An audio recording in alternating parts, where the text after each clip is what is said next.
Pensez qu'un business analyst, lorsqu'il est expérimenté, il ne doute plus, il sait.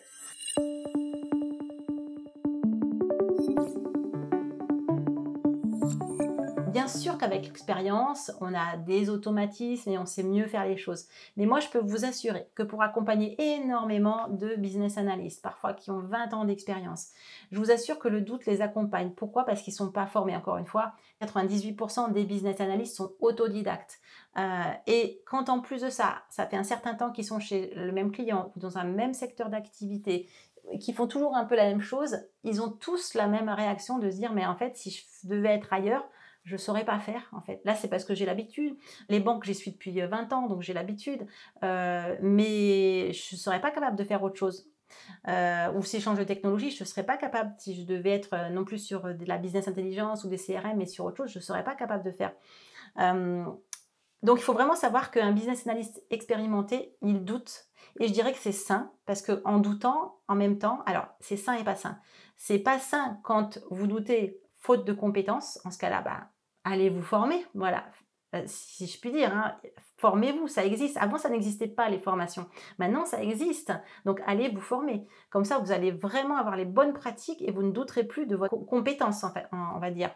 Par contre, là où c'est sain, c'est que nous, on va essayer d'apporter la meilleure solution possible. Et donc, il faut avoir l'esprit ouvert sur d'autres choses qui n'existent pas. Parfois, on va devoir vraiment chercher des solutions qui sont innovantes, qui n'existent pas.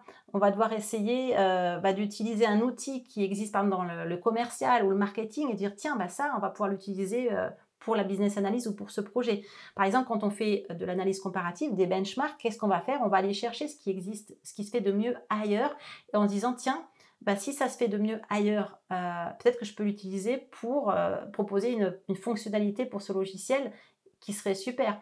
Par exemple, je suis dans une e-boutique, je veux pouvoir convertir mieux. C'est mon objectif dans la chaîne on va dire ce que je dois amener comme bénéfice à l'organisation, c'est d'aider à mieux vendre et à plus vendre. Ok, qu'est-ce qui se fait de mieux ailleurs? Vous pouvez faire différents types de benchmarks, ça aussi j'explique dans la formation. Et par exemple, vous pouvez aller dire, Amazon, ils font comment? Ah, il y a la commande en un clic. La commande en un clic, en fait, ça convertit très vite parce que les gens, ils ont peu d'efforts à faire et ils achètent très vite. Est-ce que moi, je ne pourrais pas faire pareil dans mon logiciel et mettre une fonctionnalité de ce même style?